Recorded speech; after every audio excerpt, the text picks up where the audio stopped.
Maratha empire के 7वें पेशवा बाजीराव। यार इस शख्स से मैं पर्सनली इंप्रेस हूँ। वो इस वजह से क्योंकि इनका शुमार उन गिनती के गिने चुने जनरल्स में आता है जिन्होंने अपनी सारी जिंदगी एक जंग भी नहीं हारी। लेकिन एज एक्सपेक्टेड एक हिंदू जनरल कोई ना कोई ऐसा भंड मार देता है कि उसकी सारी मल्टीप्लाई बाय 0 होती है। लेकिन खैर, अगर इनकी जंगों पर बात की जाए, सब जंगें तो इस एक वीडियो में कवर करना इम्पॉसिबल है। कुछ जंगों की अगर बात की जाए तो उसमें एक जंग है बैटल ऑफ भोपाल। अब इस जंग के अंदर एक तरफ मराठा एम्पायर और दूसरी तरफ 5 किंगडम्स जिनमें मुगल एम्पायर भी शामिल थी। सिर्फ अकेले मराठा एम्पायर ने बाजीराव की कमांड में इन सब को शिकस्त दे दी, यानी इन सबको हरा दिया। लेकिन नॉट अ बिग डील, क्योंकि मराठा एम्पायर की जो सेना थी वो थी 80,000 और मुखालिफ उनके जो दुश्मन फौज थी वो थी 70,000। 10,000 फौज का डिफरेंस है। फिर जीते ना मराठा, कोई इतनी बड़ी बात नहीं। खैर, इसी तरह एक और जंग का अगर इनके जिक्र किया जाए वो है बैटल ऑफ शक्करखेड़ा। अब इसमें एक तरफ निज़ाम ऑफ हैदराबाद और मराठा एम्पायर, तो दूसरी तरफ मुगल एम्पायर। और ये जंग भी मराठों ने जीती, यानी निज़ाम और मराठों ने ये जंग जीत ली।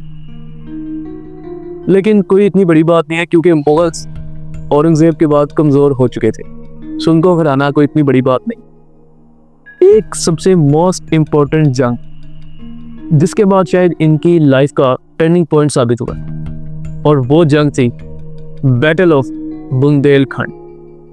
अब इस जंग में मुगल एम्पायर ने एक हिंदू रियासत पन्ना स्टेट पे हमला कर दिया आपको, जिसके अंदर उस स्टेट के महाराजा चतुर्साल ने पेशवा बाजीराव से मदद की अपील की।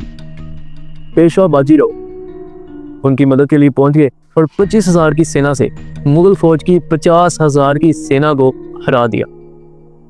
लेकिन इस जंग में एक और भी सौगात इनके हाथ में है, और वो थी मस्तानी बाई। अपनी बीवी काशी बाई, इतनी लॉयल बाई, उनको छोड़ के बाई मस्तानी बाई से भी चक्कर चला लिया।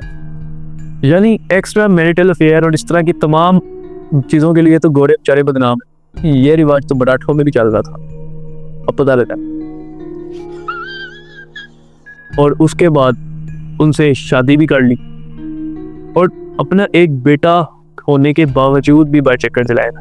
इतना ठरकी था वैसे यार, बात तो सही है। क्या फायदा। उसके बाद अपनी फैमिली का प्रेशर भी सहा, और जो मैरिज लाइफ थी वो भी खराब की। क्या था कुछ नहीं। 40 जंगों में नाकाबिले शिकस्त रहने वाला एक जनरल एक लड़की के प्यार में पागल होकर मारा गया। और ये मैं नहीं कह रहा हूँ, कुछ सोर्सेज को गोली मारो, इनकी बॉलीवुड की फिल्में गए, ठीक है ना, उसके ऊपर बहुत यकीन रखते हैं लोग। और फिटे मुझे यार 40 जंगों पर कि एक लड़की ने तुझे पागल कर दिया। एक ऐसा बादशाह या जनरल जिसको अपने इमोशंस पे कंट्रोल नहीं, उसको आप क्या कहोगे, महान? क्या फायदा। ऐसे लोगों से लड़के लाइक मुगल एम्पायर जो कि कमज़ोर हो चुकी थी, और उसके बाद कुछ ऐसी छोटी छोटी स्टेट से लड़के और अपने आप को अनडिफीटेड जनरल कहना मेरे ख्याल से नाइंसाफी है। और सबसे बड़ी बात ही ये थी कि अपनी इतनी लॉयल वाइफ को अपने बेटे के होते हुए धोखा दे दिया और बाय एक्स्ट्रा मैरिटल अफेयर चला दिया। इन सब के बाद भी इसको महान तो नहीं कहा जाएगा, जो भी था।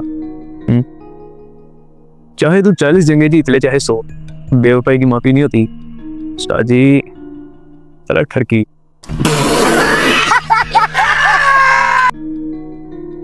खैर,